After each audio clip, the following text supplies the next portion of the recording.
Nosotros somos una región muy única, prácticamente nulo conflicto entre países, pero también es una región con una desigualdad muy salvaje. ¿Cuáles son nuestros problemas? Estamos resignados. No vamos a ser un país de rico, no vamos a ser un país muy demócrata, no vamos a tener grandes libertades. Nicaragua, hundido. Venezuela, no se diga. Cuba, bastante mal. O Argentina en su momento, o Chile en su momento.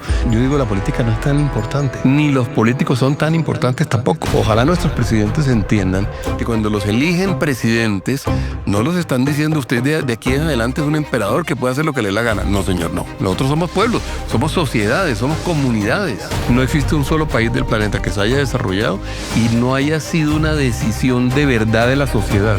Estamos en un momento donde va a cambiar la estructura de poder del mundo. Para ti, ¿cuál es el mejor escenario para América Latina? ¿Qué es lo mejor que puede pasar a futuro?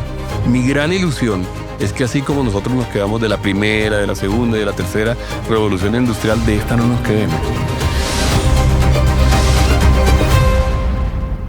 El 55% de la economía colombiana está representado en una organización llamada la ANDI, liderada por Bruce McMaster. Gracias por estar acá. Freddy, gracias por la invitación. Colombia es una de las economías más importantes de la región. Sí. ¿Cómo estamos comparado con el resto de América Latina? Bueno, uno puede medirlo con varios indicadores. Somos la tercera economía más grande. Somos el tercer país también en términos de número de habitantes, lo que además nos da un potencial muy grande. Brasil, México, Colombia. Brasil, México, Colombia. Tenemos un rezago importante, por ejemplo, en términos de clase media. Hemos crecido muchísimo en clase media. Hace 20 años, más o menos el 13 o el 14% de nuestra gente era clase media. Hoy en día cerca del 30 o el 32%. Pero Chile tiene una cifra del 54% o México una del 47%. Lo que significa que el potencial que tenemos en nuestro país para crecer de ese 32, 33 al 50 es inmenso. Es como para duplicar el tamaño de la economía. Eso se logra, mi perspectiva, y algo que insistimos mucho acá, es creando más empleo de calidad. Y eso lo hacen las empresas. Claro, eso lo hacen las empresas y las empresas hacen muchas cosas, porque las empresas también son los que traen la mayoría de las innovaciones, son los que se imaginan la mayoría de las nuevas cosas, son los que hacen desarrollo científico, son los que eventualmente formalizan, digamos, que es uno de los grandes problemas que tenemos en nuestro país, que es ese mundo informal que tenemos que formalizar.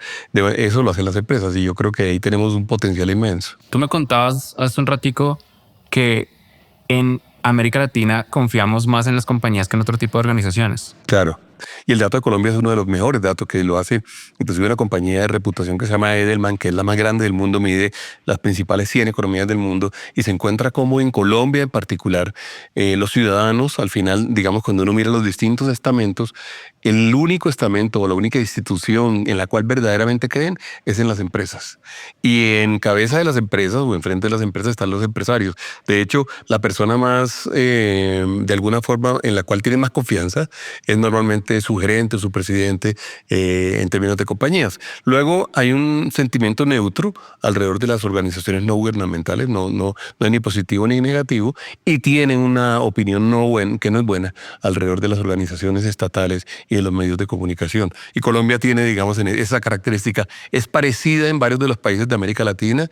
El más, digamos, similar a Colombia, con cifras muy, muy parecidas, es Chile también, donde hay un reconocimiento importante al papel del empresariado y de las empresas en la economía, lo cual es bueno, porque uno puede pensar lo que quiera en términos políticos, uno puede tener la ideología que quiera, pero al final necesita producir productos, producir servicios, generar ingresos, generar empleos en cualquiera de las ideologías, y eso es lo único que sirve para producir desarrollo. Y como que el ciudadano colombiano lo entiende y lo entiende bastante bien, digamos, lo tiene muy claro.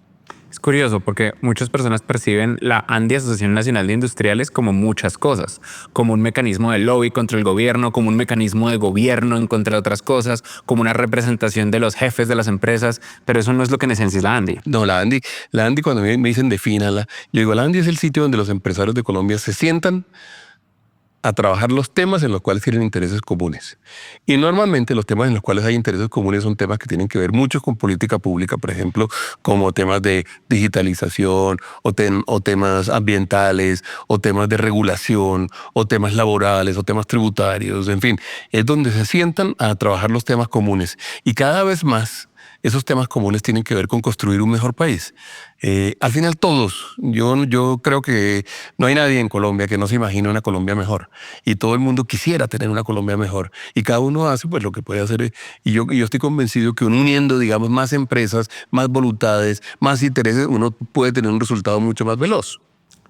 Tú hablas con todos los empresarios grandes de este país, con todos. Con muchos, sí. ¿El sentimiento es positivo, negativo o neutral?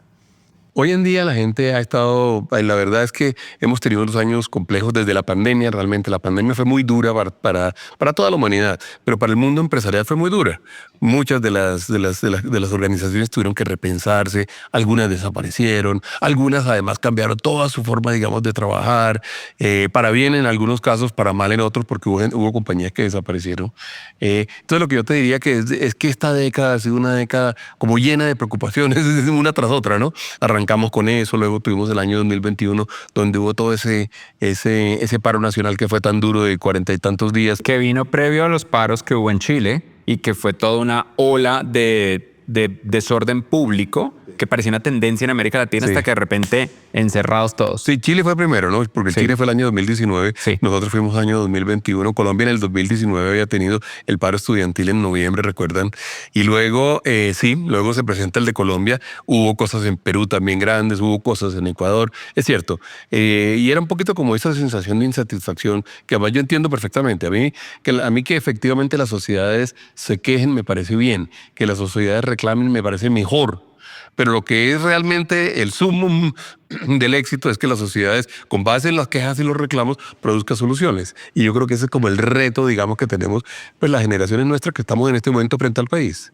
Y es curioso porque los problemas de América Latina son bien distintos a los problemas que uno percibe de Estados Unidos, de Europa, de África, de Sí, Asia. sí. Nosotros somos una región muy única. Somos Somos- una región que tiene muy poco, prácticamente nulo conflicto entre países. Nunca hemos estado en una guerra, no nunca, pero desde la Segunda Guerra Mundial que no nos agarramos a bala. O sea, Argentina intenta hacer una cosa con las islas, pero de resto es una región muy pacífica, pero también es una región con una desigualdad muy salvaje y con unos problemas fundamentales que son distintos a los problemas del resto del mundo, pero nosotros recibimos la cultura del resto del mundo.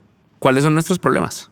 Mira que estás tocando uno de mis temas más interesantes, o los que más me tocan, a los cuales soy más sensible. De hecho, saqué un libro el año pasado, que me acompañó Planeta en su publicación, que se llama El continente de los países resignados. Que básicamente habla de nuestra región, de nuestro continente, como un continente en el cual tenemos una gran cantidad de pendientes, muchos pendientes, pero pendientes grandes. Los mencionaste algunos, el de la equidad, el de la superación de la pobreza. Hay uno muy fuerte alrededor de la democracia, hay otro muy fuerte también alrededor de la libertad. Nosotros no hemos conocido verdaderamente la libertad plena, no libertinaje, ni ser libertario, no, la libertad de caminar por la calle, la libertad de poder hablar, la libertad de expresarse, la libertad de crecer jugando. Esas libertades no las hemos tenido y tenemos por lo menos esos 4 pendientes. Y yo te diría que si yo le pregunto a cualquiera, te lo preguntaría a ti. ¿Tú cuándo me dirías, Freddy, te pregunto, que Colombia va a ser un país desarrollado? ¿Dentro de 10 años? ¿Dentro de 20 años? ¿Dentro de 30 años? Dame un número de años en tu visión, en tu perspectiva. 15 años. En 15 años Colombia va a ser un país desarrollado, ¿crees tú? ¿Sí? Para los estándares de país desarrollado que nosotros tenemos el día de hoy. ¿Tú de verdad crees eso? O sea, 4, ¿tú 8, crees? 12, O 16, sea, 16 años. Bueno, vete un poco más atrás y piensa en los últimos 15 años. Eso era cuando, el año 2010. Es una gran idea, es una gran pregunta. Me encanta esto. Sí, hace el 2016 y el 2008. Exactamente. 24, bueno, 16 Sí. y 2008. Sí. Estamos hablando del 2008. ¿Tú crees que desde el 2008 hasta acá hubiéramos podido construir las cosas que nos hubieran conducido a ser un país desarrollado? Estamos en guerra, ¿no? Y dejamos de estar en guerra. Por lo Claro. menos en cierto modo. Exactamente. Y fíjate tú, y la otra pregunta, la siguiente, y es la de... Pero es verdad, el resto de América Latina no lo logró. Quizás Chile se acercó. Claro, y Chile se acercó y luego echó para atrás un poco, Echó para atrás un poco. pero la verdad es que sí avanzó muchísimo. Mucho. Pero avanzó muchísimo. Y en esta, por ejemplo, de las libertades avanzó Y mucho. hay ¿eh? versiones de Brasil que son de primer mundo. Pero Hay son ver- versiones. Exactamente. Hay versiones de Colombia que son pero de la, primer gen- mundo. pero la gente pero la gente me pregunta y me dice, bueno, defíneme desarrollado. Y entonces yo te diría, un país desarrollado es, por ejemplo, Dinamarca. No te estoy Que hablando es diferente a Cundinamarca. un poquito. Finlandia, Suecia, Noruega, Holanda, digamos. Esos son países Los desarrollados. países del norte que chupan frío. Exactamente. Y que no obligatoriamente son los más ricos del mundo, tampoco son los más grandes, tampoco son los más poderosos, pero sí son los más desarrollados. Bueno, si uno quisiera tener un modelo, primero, Y eso me permite ir a la siguiente pregunta. Luego creemos que tenemos un modelo de país desarrollado en la mente, que alguien lo tiene, que estamos siguiendo una receta, que tenemos una estrategia, que nosotros estamos construyendo los instrumentos para desarrollarlo. Mi respuesta es que no. Yo no sé tú qué opinas. ¿Sabes qué opino yo? Es que entra en conflicto directo con las otras dos cosas que tú mencionas. Porque típicamente en América Latina, cuando las personas piensan en desarrollar sus países, piensan en tener un dictador que los guíe para allá y siempre citan el mismo ejemplo que a mí me saca la piedra cuando la citan, que es Singapur. Singapur. Claro, y da piedra, porque la gente no entiende el sacrificio de Singapur y lo particular que es y que es una islita. Entonces, sí, Bogotá se puede hacer primer mundo mañana. Medellín se puede hacer primer mundo, pero ese no es el punto. Ese no es. Entonces, y la democracia y la libertad es un punto muy importante. Entonces, claro, por eso te puse los 4 temas al mismo tiempo. Claro. Porque muchas veces cuando yo conversaba este tema con mis colegas economistas, me decían, sí, el ejemplo en Singapur, pero en Singapur no hay democracia. Y digo, no, es que si algo sí tenemos nosotros arraigado, es que nosotros sí creemos que la democracia es una condición sine qua non. Es decir, tiene que haber democracia. Aquí esto no se lo podemos entregar a nadie para que sea un autócrata y el autócrata defina todo lo que hay que hacer. Latinoamérica históricamente supera a sus dictadores. Claro, y lo peor de la historia es que cuando hemos tenido dictadores, lo único que han hecho es jalar para abajo los países. Nicaragua, hundido. Venezuela, no se diga. Cuba, bastante mal. Sí. Y entonces los ejemplos que hemos tenido son ejemplos muy malos. O Argentina en su momento, o Chile en su momento. No han sido momentos donde los países han brillado.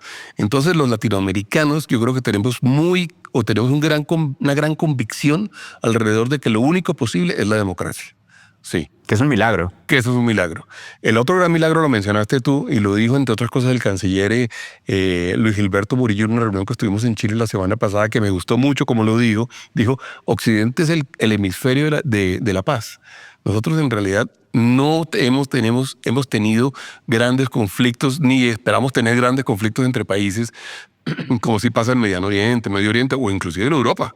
Sí. Ahí tenemos lo de Rusia y Ucrania. Bueno. Con eso dicho, lo que sí no tenemos es un modelo de desarrollo. O sea, una visión. Sí, una identificación de aquí quisiéramos estar, a esto quisiéramos llegar, ¿cierto? Sí. Y luego no tenemos tampoco la estrategia para llegar allá. No hay nadie pensando verdaderamente en eso. Entonces, por eso yo digo, dadas todas esas realidades, en realidad lo que hicimos fue resignarnos. Estamos resignados. Entonces nosotros ya decimos, no vamos a ser un país rico, no vamos a ser un país muy demócrata, no vamos a tener grandes libertades. Sobre democracia voy a decir una cosa ahorita, porque nosotros sí tenemos una democracia electoral en el sentido de que elegimos, pero la democracia es muchísimas otras cosas. La democracia es el respeto de la gente, el respeto de la Constitución, no estar discutiendo todos los días si hay o no hay independencia de poderes. Todos los días hay una discusión alrededor de la independencia de poderes en Colombia, o de si nos cobran o no nos cobran, eventualmente en el Congreso nos cobran por pasar o no las leyes. Eso es una distorsión muy fuerte de la democracia. Bueno, entonces, con eso dicho, yo digo, estamos resignados, y la gran invitación mía es: superemos la resignación y empecemos a soñar, porque es que no existe un solo país del planeta que se haya desarrollado y no haya tenido grandes sueños. No existe un solo país del planeta que se haya desarrollado y no haya sido una decisión de verdad de la sociedad. Son decisiones explícitas. Es verdad. Con grandes esfuerzos, cierto, pero también con programas de largo plazo, incluyendo el ejemplo de China. Que uno de China también le puede hacer unas críticas grandes a su democracia, pero evidentemente desde el punto de vista económico. ¿Cuál democracia china? Claro. Ellos tienen la del partido y ellos asumen que eso es demócrata. Pero sí, tienen un sistema interno del Partido Comunista, sí, claro. La del partido y punto, que además se llama Partido Comunista, claro. Sí, sí. Pero en cambio tiene un modelo económico. Y pues que Xi apagó por completo. Es Xi o nada. Punto. Además se convirtió en el más poderoso de la historia, inclusive por encima de Mao, ¿no? Sí. Bueno, entonces con eso dicho, lo que yo te diría es, tomemos la decisión.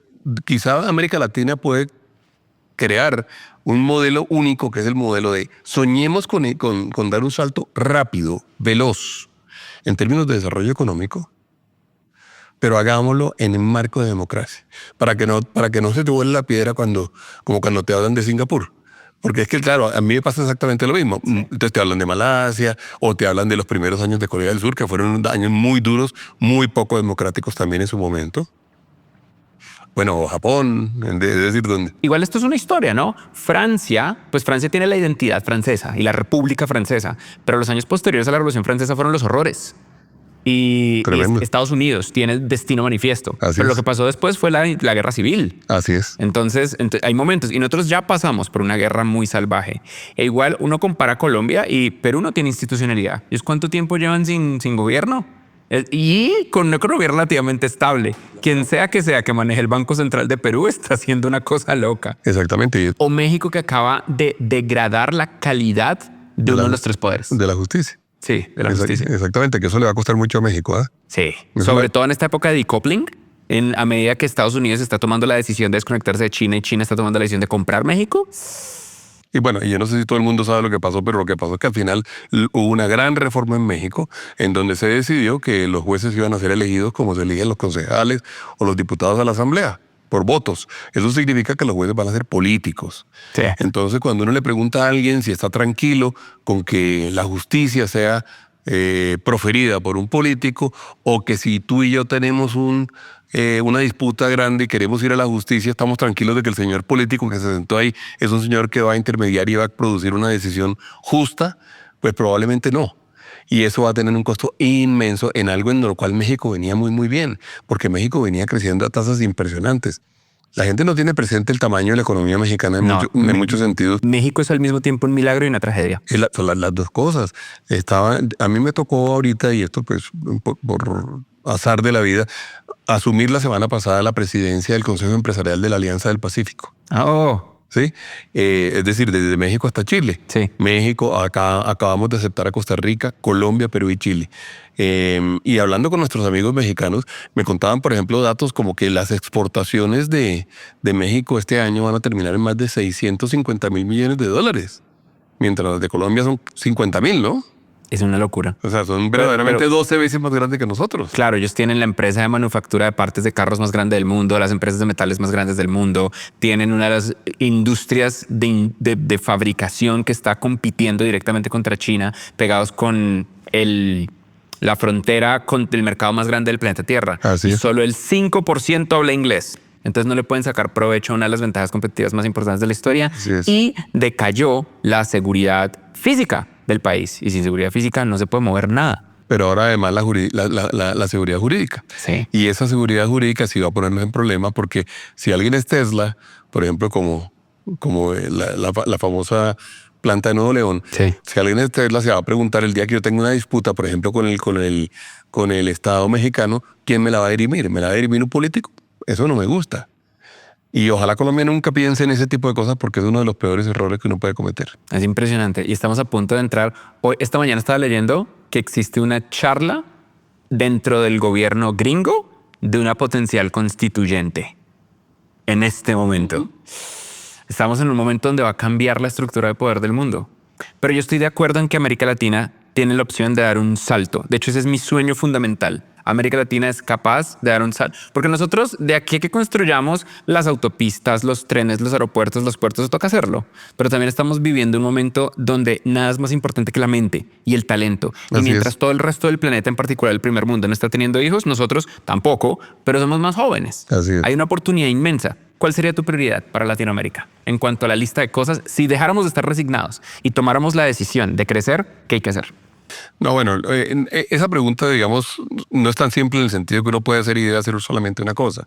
Pero evidentemente que uno sí pudiera Estoy de decir acuerdo. 5 cosas. Estoy de acuerdo. La humanidad es una mentira cuando uno piensa que la humanidad hace una cosa al tiempo. Por eso yo siempre odio, hoy, ¿por qué van al espacio cuando todavía hay gente acá en la calle? Parce, porque hay que hacer todo, hay que hacer todo. Hay que ir a Marte y hay que mejorar la calidad de la salud. Exactamente. Y se puede hacer todo. Exactamente. Y el mundo es multidimensional. Absolutamente. Y los problemas son multidimensionales y Sí. los retos son multidimensionales. Entonces hay que hacer muchas cosas. Hay que hacer cosas en educación muchísimas. La gran diferencia verdaderamente en este momento es la educación. O sea, tenemos el talento, tenemos la gente, tenemos la juventud, tenemos los recursos humanos, tenemos una gran cantidad de cosas. Necesitamos que nuestra gente sepa más cosas. Estoy trabajando en ello, te lo prometo. Lo sé prometo. que es tu reto, pero necesitamos que sepa más cosas, que sean cosas útiles y que sean cosas valiosas. Son las dos cosas que nosotros necesitamos y que sean valiosas para el mundo. O sea, que el mundo nos pague por ello, que el mundo además le dé ingresos al país, pero le dé ingresos a las familias, le dé oportunidades a los jóvenes, también a los mayores que quieren aprender.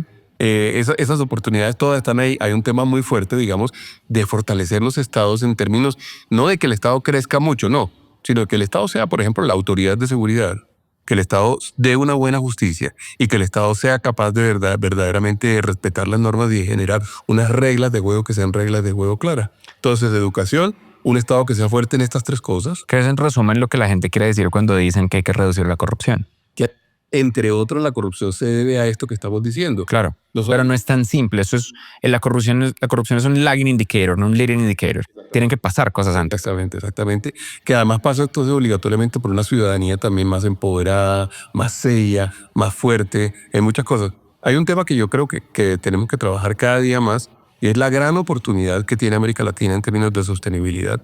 Y eso hay que trabajarlo y hay que trabajarlo bien. Y hay que hacerlo y hay que hacer bien las cosas. ¿Y a qué me refiero?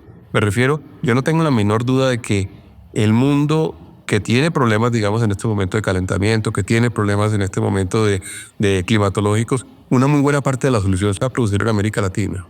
Bueno, para eso tenemos que tener un modelo correcto. Y el modelo no es no hacer nada más. El modelo no es dejar de hacer cosas. El modelo no es impedir que haya desarrollo. El modelo es tomemos las decisiones inteligentes correctas en cada momento y busquemos que efectivamente podamos sacar adelante todo ese potencial que tenemos, que es muchísimo. Pero además, inclusive, negociémoslo bien con el resto del planeta. O sea, yo soy de los que cree que América Latina deberían sentarse a negociar con el mundo y decirle, ¿ustedes quieren que nosotros salvemos el Amazonas? Lo vamos a hacer. Estamos convencidos de que hay que hacerlo. Pero salvar el Amazonas es salvar el mundo. De manera que ¿quién debe pagar por ello? Yo digo, lo debemos pagar todos los seres humanos. Ya es verdad que Europa deforestó todo lo que tenía que deforestar y la bella, por ejemplo, campiña francesa o la toscana, que es tan linda, en realidad eran unos bosques que te iban tumbando hace 200, 300 años. Sí, totalmente. Bueno, listo, cometieron ese error. Bueno, y ya no hay nada que hacer. Listo. Vamos a salvar el planeta desde la Amazonia, por ejemplo. Hagámoslo, pero hagámoslo entre todos. Y no como lo quiere hacer Europa, que es castigando a quien deforeste. No. Europa debería estar invirtiendo dinero duro en eso. Y también debería estar bajando emisiones. Y China debería estar bajando emisiones. Y la India debería estar bajando emisiones. Y Estados Unidos y Australia. Y yo no esperaría que eso fuera una cosa clara y una decisión importante. Entonces yo creo que hay que hacer una decisión latinoamericana que tampoco la veo. Porque nuestros líderes son todos como que se miran solo al ombligo y no son capaces de producir decisiones que sean decisiones conjuntas. Y se la pasan peleando los unos con los otros. Y al presidente de Colombia le cae gordo el de Argentina y a Argentina le cae gordo el de Colombia. Entonces ya por eso tenemos un inmenso problema. Yo he estado en las cumbres de la OEA, en la Alianza del Pacífico. Yo he visto muchas de estas cosas y una especie de sueño típico latinoamericano es cuándo puede ocurrir lo que ocurrió en Europa, que es la Unión Europea como una Unión Latinoamericana. Pero luego, Platzi tiene 5 millones de estudiantes, nosotros operamos en todo el planeta, nuestros clientes corporativos más grandes están en Chile, Colombia, México y Estados Unidos, y la única forma en la que encontramos de hacerlo es teniendo una empresa en Estados Unidos y una empresa en cada país, porque no estamos conectados para nada, pero para nada. Para mí mandar plata de la empresa mexicana a la empresa colombiana es imposible. Yo lo único que puedo hacer es mandar plata a la empresa gringa y a partir de ahí triangularla, que es lo que hacemos todos. Es una pinche locura. Esto es posible en algún futuro. Ahí sí le resto mis 16 años y le agrego, no sé, 8 más. Ya va por 32, ¿no? 24. Bueno. 24. No, pero es que yo, de verdad que tú eres muy optimista. Y Yo soy muy optimista y estoy orgulloso de ser muy optimista. No, pero es que uno no puede ser optimista sin ver los cambios fundamentales, Freddy. Yo te voy a decir, yo creo, si tú me preguntaras a mí que no me hiciste la pregunta, Por favor. yo creo que uno en 16 años puede producir ese cambio. Pero tienen que darse muchas cosas muy distintas. ¿Cuándo crees tú? Siendo, yo creo que si seguimos con tu realismo de la realidad actual. Sí, yo creo que con la realidad actual. Y si seguimos con el tipo de actitudes que tenemos hoy en día, la respuesta es nunca. Y la respuesta es nunca porque mientras nosotros hacemos esto, Noruega va a seguir evolucionando. Y Dinamarca va a seguir evolucionando. Pero también se van a quedar sin gente. Sí, pero van a producir democracia. Todo eso lo van a tener. Y si se quedan sin gente, van a traer gente. Y ellos invitan gente. Y ellos tienen políticas además donde financian, subsidian, traen estudiantes, traen a los más brillantes, por cierto, se los llevan. Entonces, si seguimos así, la respuesta es nunca. Y yo creo que no nos podemos resignar a que la respuesta sea nunca. Nosotros tenemos que ponerle un plazo a esto. China se lo puso en los años 90. Y dijo, no, esto lo vamos a hacer de entre 20 y 25 años. El plan de Deng Xiaoping. Exactamente. Y ese buen plan. Y lo cumplieron. Y lo cumplieron perfecto. Y Corea, lo mismo. Sí. ¿Sí? E Israel, lo mismo. Sí. Y hay varios ejemplos. Inclusive, hay un ejemplo que yo pongo que es un poco doloroso, que es el ejemplo de Emiratos Árabes. ¿Por qué es doloroso? Porque Él estaba pensando en Ucrania, que es doloroso también. Claro, también es doloroso, pero el de Emiratos es doloroso no porque ellos sean un mal ejemplo, sino porque ellos son lo que Venezuela hubiera podido ser. Uy, sí, totalmente. ¿Sí es? Entonces, Sí. la gente dice, ¿qué hubiera podido pasar con el petróleo de Venezuela? Digo, Venezuela pudiera ser los Emiratos Árabes en el sentido pues, económico y desarrollo de la palabra. Y si uno ha tenido la oportunidad de ir, que tú has ido y yo he tenido la oportunidad de estar, uno verdaderamente queda descrestado con lo que ellos han logrado.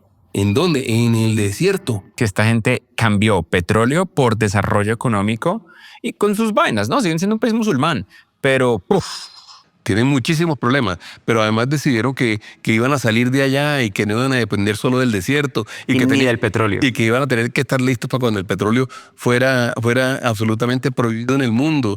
Y entonces hoy en día están metidos en ciencia, están metidos en tecnología, están invertidos en Colombia, tienen una industria gigante de alimentos en Colombia. Es decir, entonces digo que es doloroso porque es que ellos son lo que Venezuela hubiera podido ser. Sí. ¿Sí? Entonces... Y yo siempre tenía esta tesis. Una Venezuela libre y democrática haría una Colombia mejor. Sin duda, de eso no hay duda. Eso no hay duda. Los vasos comunicantes nuestros son demasiado potentes. Demasiado potentes. Lo han sido siempre. Además, hemos traído 6 millones de colombianos para allá, 6 millones de venezolanos que han pasado por acá. Se han quedado 3 solamente, pero los otros 3 pasaron por Colombia. Y que creo que la historia va a determinar que fue un positivo para la economía del país y para el país en general. Sí, probablemente sí. Sí, sin duda sí. Pero es jodido. Nosotros trabajamos mucho en la educación. Plasti es una escuela de educación y nos encargamos. Así es. Y tenemos grandes clientes. Creo que la mayoría de empresas de la Andy son clientes nuestros. Sí. Muchas de las empresas más grandes de México son clientes nuestros. Y nosotros vemos un factor muy interesante que tú mencionabas hace un minuto. Y es el punto en el que los adultos, los mayores de 35 en particular, empiezan a aceptar que tienen que aprender. Y ahora estamos viviendo un momento de disrupción tecnológica histórico. ¿Cómo Latinoamérica ha percibido estar la tecnología? No, en eso tenemos, yo creo que hay que hacer mucho, hay que hacer muchísimo.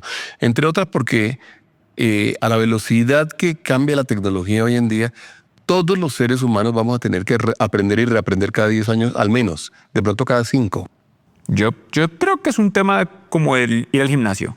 Exactamente. Es constante. Y si tú y de a poquitos. Constante y de a poquitos. Y si no aprendes, te quedas. Sí. Y si no aprendes, te quedas. Y te voy a decir, a mí me tocó vivir una etapa muy interesante porque yo comencé estudiando ingeniería de sistemas. ¿En serio?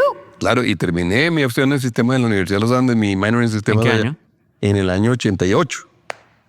¡Wow! Este es DOS y Unix previo a Windows. Todo. Y Lisp y COBOL y Algol y todas esas cosas que había en ese momento. Entonces yo arranqué con eso. Luego decidí que iba a estudiar economía y me pasé a economía. Porque quería salvar el mundo. Porque no, mi versión propia es interesante, creo yo, porque yo decía, me gustan mucho los sistemas, pero son una herramienta que tiene que tener, ojalá, una carreta sobre la cual trabajar. Entonces yo decía, quiero trabajar sobre economía y quiero mantener la herramienta a mi disposición. Esa fue como la lógica, digamos, que imperó mi decisión propia. De manera que cuando me paso a economía, luego pues sigo trabajando en sistemas. De hecho, por eso he cogido 2 o 3 cursos de los tuyos. Muchísimas gracias. Qué maravilla. Sí. Y entonces, porque me gustan los lenguajes, porque me gusta Python y porque me gusta, es decir, porque eso es parte de mi, porque vi compiladores, porque vi... Mi tesis y lo que nosotros hemos visto, y hoy en día educamos a muchas grandes empresas.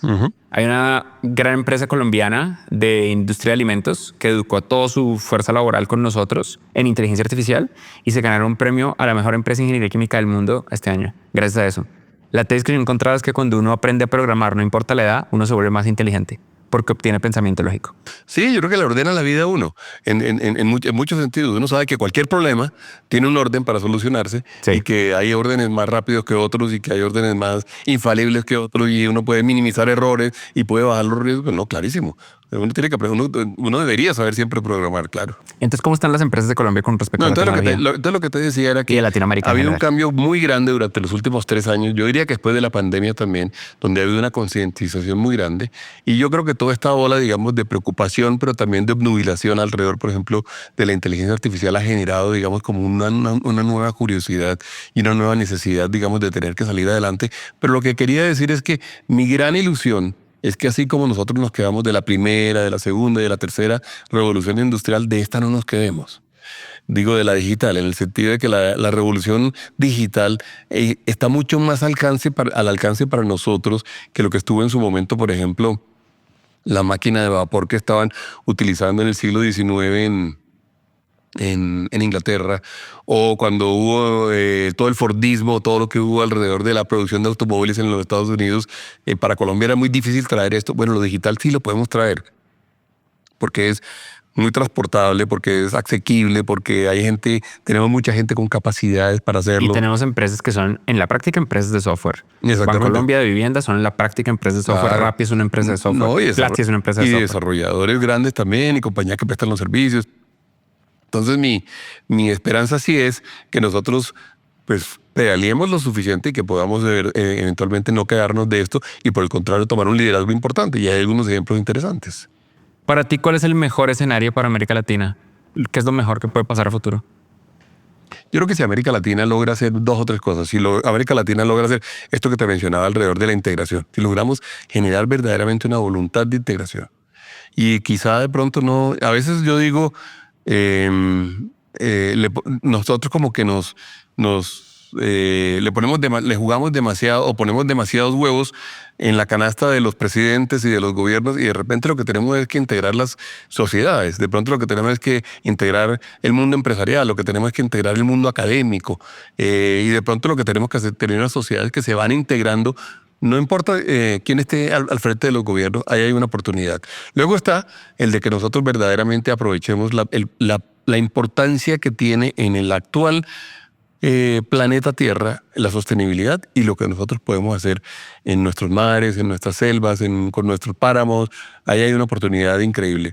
Luego tenemos una oportunidad también de ser eso, el continente de la paz, en donde la gente, porque es que es verdad que mucha gente hizo mucho dinero en Ucrania, y vayan a ver dónde están las inversiones que hicieron en Ucrania o las inversiones que hicieron en Rusia, un país que hoy en día está completamente prohibido para los negocios, no hay intercambio monetario, no hay intercambio digital, hay una cosa muy compleja. Entonces ahí tenemos una oportunidad grande también. Luego yo digo, también somos el ejemplo de la democracia. Aquí podemos producir, porque somos sociedades relativamente jóvenes, porque aquí no hay monarquías, porque aquí no hay familias que han dominado durante 1000 o 2000 años el territorio. Eso hace que nosotros tengamos la posibilidad de ser muy, muy democráticos. Nosotros somos como un experimento, creo. Nosotros podemos ser un experimento como de ese nuevo mundo joven, de ese nuevo mundo dinámico, de ese nuevo mundo que se permite cosas nuevas, que además se transforma. Yo creo que hay una oportunidad grande, y eso lo digo también en el libro. ¿Cómo se llama el libro? Se llama El continente de los países resignados. El continente de los países resignados es un gran título. Eso es un título bueno. Ahora voy a estar en el Hey, justamente. Ahí lo presenté en la Feria del Libro con Oppenheimer, que me lo... ¿Con Andrés Oppenheimer? Con Andrés, sí. Sí, el famoso de Sálvese quien pueda. Exactamente. ¿Es el único libro que has escrito o no? He sacado como 3. Hay uno de la nueva industrialización para Colombia, que tiene 2 volúmenes, que son 2 libros relativamente grandes. Pero digamos que de alguna forma es un poquito más de política pública y de sociedad. Y de pensémonos y reflexionemos. ¿Y cómo podemos arruinar este momento? ¿Qué es lo que los empresarios y los profesionales y el talento de América Latina pueden hacer para no aprovechar este momento y arruinarlo? Bueno, a mí me preocupa en este momento, digamos, el mundo extrapolitizado. Sí, ¿cierto? Sí, a mí me parece que, yo digo, la política no es tan importante. Ni los políticos son tan importantes tampoco. A mí, por ejemplo, me llama mucho la atención todo el gran escándalo y cuánto tiempo le gastamos nosotros a hablar de la familia del presidente actual en Colombia. Y a nosotros, ¿por qué nos importa tanto eso? O sea, es casi que es de su vida privada, de su vida personal, y hay como una cosa... Pues ese es un bug de la democracia, ¿no? La democracia al final del día es un mecanismo a través del cual uno consigue votos. Una de las cosas que a mí más me rompió la cabeza cuando empecé a interactuar con mecanismos de gobierno es que a las empresas les importa la productividad porque necesitan hacer dinero, y hacer dinero no es un mecanismo a través del cual la gente es maligna y tiene un brandy por allá enfrente de una fogata en un club, sino es un mecanismo para dar empleo. Entre más plata uno hace, más empleos puede generar, más prosperidad se construye. Y pues si alguien se compra una casa y un caballo, pero en general es más empleo. La verdad es que la cantidad de plata no es tanta. Lo interesante es construir, crear cosas. Y los empresarios tienen una adicción por construir, por crear cosas. La política tiene una adicción por tener votos. Entonces eso es un mecanismo de votos y eso me rompe la cabeza. Eso es un bug de la democracia. Claro, y es un mecanismo que al jugársela tanto por los votos, yo creo que pierde la oportunidad de concentrarse en lo importante, ¿sí ves? Sí. Y muchas veces, digamos, produce inclusive herramientas que son herramientas muy poco productivas y que además le hacen a la gente pensar en mucho. Te voy a poner un ejemplo. Yo el otro día, un día en un auditorio muy grande, como 4,000 personas, estaba dando una conferencia y le dije, díganme, levanten la mano las personas que no han hablado durante estos últimos 2 días del presidente actual en Colombia. 4,000 personas, ¿ah? 4 personas levantaron la mano. Que no habían hablado del presidente. 4 personas no habían hablado del presidente Petro. Claro, porque es el mejor reality show del mundo. Claro, exactamente, súper arriba. Entonces les decía yo, ¿y ustedes se dan cuenta cómo hemos perdido el tiempo? O sea, si son 4,000 personas, 3,996 personas se han dedicado a hablar de que, les voy a preguntar, ¿están hablando de cosas importantísimas, de cosas productivas, de cosas que iban a hacer desarrollar a Colombia? ¿O estaban hablando de cosas que al final son curiosas, interesantes? Claro. Entonces la gente, todo el mundo, es que perdemos tiempo en eso. Entonces, ese mundo extrapolitizado del cual estoy hablando pasa por ahí, pasa entre otras cosas por eso. Y de hecho, a veces uno termina, pues, queriendo más a un líder que al otro, pero hasta el punto de que termino peleando contigo porque me parece que tú estás representando al líder que mi líder odia o al revés, y las familias se rompen y los amigos se pelean y los chats se terminan desbaratando. A mí esto me pasó en este ciclo electoral de Estados Unidos con mis amigos de Estados Unidos. Pues ahora Estados Unidos es un país latinoamericano y tiene un presidente latinoamericano. Y por lo mismo ver esto de la forma en la que se quiebran las familias, como que Obama contra, ¿cómo se llama este man? John McCain no rompió familias. No. O Kerry contra Bush no rompió familias. Exacto. Pero el presidente latinoamericano gringo sí rotó muchas familias. Claro, exactamente. Y creo que es por esta extrapolitación. Tienes toda la razón. Puede que suene obvio, pero yo creo que no es obvio. ¿Qué es lo que sí hay que hacer con ese tiempo? No, lo que hay que hacer es pensar, también piensa en tu familia, piensa en tus amigos, piensa en cómo desarrollarte, piensa en las ideas que tienes y cómo las materializas. Las ideas todas requieren de una gran cantidad de trabajo. Yo creo que ahí estamos viviendo por ejemplo, alrededor de la discusión con Maduro. Digamos, teniendo yo, como tengo, digamos, la convicción, digamos, muy profunda de que Maduro es un antidemócrata, que se tiene que ir, absolutamente, que ojalá es un dictador. Que es un dictador, que el 10 de enero debería estar fuera, si no debería haber estado fuera antes, porque también las elecciones anteriores no es que fueran muy, muy democráticas, que digamos. Más allá de eso, pues también los venezolanos, pues son, como tú dijiste hace un rato, los venezolanos son nuestra economía complementaria, nuestra sociedad complementaria, nuestros hermanos, nuestros primos, estar Literal, allá. nuestros hermanos. Exactamente. Entonces, a mí me parece que podemos dilapidar esa oportunidad, digamos, si nosotros no nos concentramos en las cosas que son importantes. En la conversación en su momento que si deberíamos o no deberíamos ser amigos de México, dado que allá estaba Andrés Manuel López Obrador, o que ahora está Claudia Sheinbaum, o Chile, o Lula. En realidad ellos son accidentes de la historia. Nosotros somos pueblos, somos sociedades, somos comunidades. Y yo creo que tenemos que tener ese espíritu de comunidad. Yo creo que tenemos que construirlo. Yo le digo a veces cuando hablo de los presidentes, yo digo, ojalá nuestros presidentes entiendan que cuando los eligen presidentes, no los están diciendo usted de aquí en adelante es un emperador que puede hacer lo que le dé la gana. No, señor, no. Eso no fue lo que le dijimos. Lo que le dijimos a un presidente es, usted tiene ahora la responsabilidad de liderar esta comunidad. Durante 4 años. Le tocó liderar. ¿Usted quería? Sí, pues se lanzó. Lidera esta comunidad. Y liderar la comunidad significa, por ejemplo, no alimentarnos para que nos odiemos los unos a los otros. Significa ser objetivo. Significa ser neutral. Significa tomar las mejores decisiones para todos. Y yo creo que ahí tenemos una oportunidad muy grande, digamos, si logramos además que esas personas, hombres, mujeres, que toman la decisión de querer ser presidentes o querer ser políticos de cualquier estilo, entienden esa responsabilidad. Hay una responsabilidad grande allí. Tengo 2 últimas preguntas. Esto es fascinante. Gracias por estar acá. Gracias. En serio, gracias. A mí mi sueño, el sueño de la razón por la que existe esta empresa es porque nosotros creemos que es posible transformar a América Latina en una potencia, sí, incluyendo una potencia en tecnología y a través de ello romper el ciclo de pobreza. La gente que nace pobre se muere pobre en nuestra región. Y esto se puede solucionar. Hemos logrado solucionarlo en una dimensión. Hay muchas dimensiones. Mis últimas 2 preguntas tienen que ver con esas 2 dimensiones. ¿Qué industria? Yo sé que ustedes en la Andi son líderes de salvar el mundo, líderes de economía circular, líderes en reciclaje y en cierto modo cuando uno viaja, uno se da cuenta que Latinoamérica es un líder de sostenibilidad. Sí. Que uno ve cómo viven otros países de primer mundo y la forma en la que gastan y desperdician comparado con la conciencia ambiental que tiene América Latina, somos muy buenos. Y en eso Colombia es muy bueno, además dentro de América Latina. De acuerdo. Sí. Es real. Uno debería valorar lo que tiene, pero eso solamente se logra viajando. ¿Qué industrias te causan esperanza para el presente y para el futuro de la región? Bueno, yo siempre he creído que es una cosa también que te va a sonar obvia, pero es evidente que nosotros, el mundo necesita alimentarse. 8.000 millones de personas que somos lo que somos los seres humanos que estamos aquí. De los 8.000 millones de personas hay 3.000 millones que están mal alimentados, están desnutridos por pobreza, por iniquidad, por muchas razones. Pero también tenemos que, supongamos que hubiera el dinero, bueno, tendríamos que haberlos alimentado bien. Entonces nosotros tenemos un ejercicio por hacer en donde nosotros podemos producir muchísimos alimentos de los buenos, de los sanos, pero así masivamente. Entonces Colombia tiene sin duda una gran oportunidad allí, por un lado.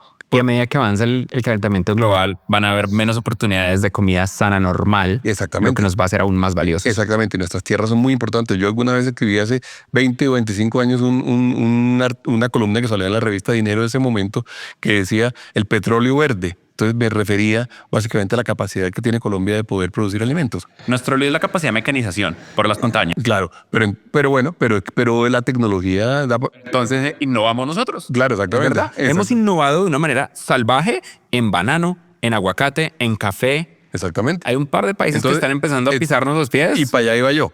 Y esa nueva versión pasa por la tecnología. Sí. Y pasa por los temas digitales. Sí. Y pasa por los temas de poder interconectarnos. Y pasa por el tema de manejar bien los mercados. Y pasa por el tema de darle información a la gente. Y pasa por desintermediar muchas cosas. Eso solo se va a lograr, te iba a decir, no teniendo obligatoriamente muchas hectáreas cultivadas, no es solamente eso, sino haciéndolo bien. Y para eso se requiere innovación en tecnología. Y ahí tenemos un potencial increíble donde nosotros podemos además ser potencia mundial. Innovación y tecnología relacionada con el agro, con el campo, con toda la producción de alimentos. Ahí tenemos. Luego está el tema de, por supuesto, lo que pueden hacer, lo que hacen ustedes y lo que hacen muchas otras organizaciones, digamos, es el de poder darle soluciones nuevas a la gente. Ahí tenemos una oportunidad gigantesca a nivel de América Latina. Y lo hemos hecho. Lo que tú mencionaste ahorita, lo que tú haces en Platzi o lo que ha hecho Rappi, que además son ejemplos continentales hoy en día, son la muestra de que nosotros podemos producir soluciones que son soluciones aceptadas, además, y que tienen relevancia, por así decirlo, en una gran cantidad de sociedades y de economía. Ahí hay una oportunidad gigantesca, sin duda. Es fácil trivializar lo que hace empresas como Rappi, para no hablar de Platzi, porque la gente dice es una app de domicilios. Pero ahí detrás hay sistemas de inteligencia artificial, mecanismos de logística, integración de software y escala de software a un nivel de clase mundial. Sí, lo es. Y eso crea una generación de profesionales que siguen construyendo. Exactamente. Bueno, ¿cuánta gente ha salido de esas dos, de Platzi y de Rappi, para montar a su vez emprendimientos que han sido exitosos luego? Sí. Muchísimos. Un orgullo. Sí, eso es y han salido, lo han hecho porque aprendieron cómo emprender, porque aprendieron cómo generar proyectos, cómo armar modelos, cómo armar pilotos, aprendieron, muchas cosas las aprendieron con ustedes. Y mi última pregunta es esta, que es como muy personal. Yo creo, y probablemente tú también, que la frase del Wall Street Journal o el Washington Post, una de esas dos, que la democracia se muere en la oscuridad. El periodismo efectivo, el buen periodismo, es fundamental para que la democracia funcione. Y estamos en una de las crisis de credibilidad más grande de los medios. Y tú eres una persona que por su propia cuenta ha hecho una labor de divulgación clave durante décadas. Tú has creado tanto tus propios medios como trabajado en medios de terceros ante la complejidad de decir la verdad y de comunicar con verdad. ¿Qué hacemos? Sí, ese es un objetivo y yo creo que lo deberíamos hacer muchos, digamos. Porque el riesgo, uno de los mayores riesgos que tiene la humanidad hoy en día es el riesgo de la manipulación de la información. Y por eso mismo que te mencionaba ahorita, por ejemplo, por la extrapolitización. La información está muy manipulada y mucha gente manipula la información. Entonces, esa idea de que podamos todos expresarnos, de que podamos tratar de contar verdades, que podamos hacer estudios, que podamos sacar cálculos y que los publiquemos y que le lleguen a la gente, que la gente sepa, oiga, esto vale tanto porque se calculó así y así, y si me equivoqué a la tercera línea, dígamelo, yo lo corrijo. Esa nueva ciudadanía yo creo que está surgiendo y es y es la que puede contrarrestar, realmente puede generar el antídoto contra la manipulación de la información, que es uno de los grandes riesgos que tenemos hoy día. Entonces, por eso tomamos esa decisión y por eso es que yo estoy en las redes, en todas las redes. Y lo hago además con convicción y lo hago en algunos casos con riesgo. A veces me dicen, por ejemplo, en alguna de las redes me dicen, oiga, pero usted no deja que le dejen comentarios. Yo le digo, bueno, estoy dejando que me dejen comentarios las personas a las cuales yo estoy siguiendo y tal, porque es que también los insultos y las cosas son aburridoras. Entonces uno lo pone, lo quita dependiendo del ánimo que va teniendo en el día. Sí, es un agujero negro de ánimo. Sí, es tremendo, es tremendo. Entonces uno ahí se va moviendo con eso, pero lo cierto es que yo sí creo que tenemos la responsabilidad de contar una versión, una verdad, que probablemente... Y ante el colapso de los medios, ¿qué hacemos con la democracia futuro en un mundo extrapolitizado? Esa es una de las preguntas más interesantes que hay hoy en día. El futuro de la democracia, ¿qué tipo de democracia vamos a tener? ¿Puede la democracia elegir buenos líderes o no? ¿Puede la democracia elegir las personas correctas para liderar temporalmente nuestras comunidades nuevamente? Es que eso es un trabajo prestado y la gente tiene que entenderlo. A ti no te elegimos emperador de este reino, no, a ti te elegimos coordinador de esta comunidad durante este tiempo. Entonces yo creo que ese es un ejercicio que hay que hacer y que tenemos que profundizar en él. Bruce, muchísimas gracias. Bruce McMaster, director de la ANDI. Freddy, gracias por la invitación. Muchas gracias.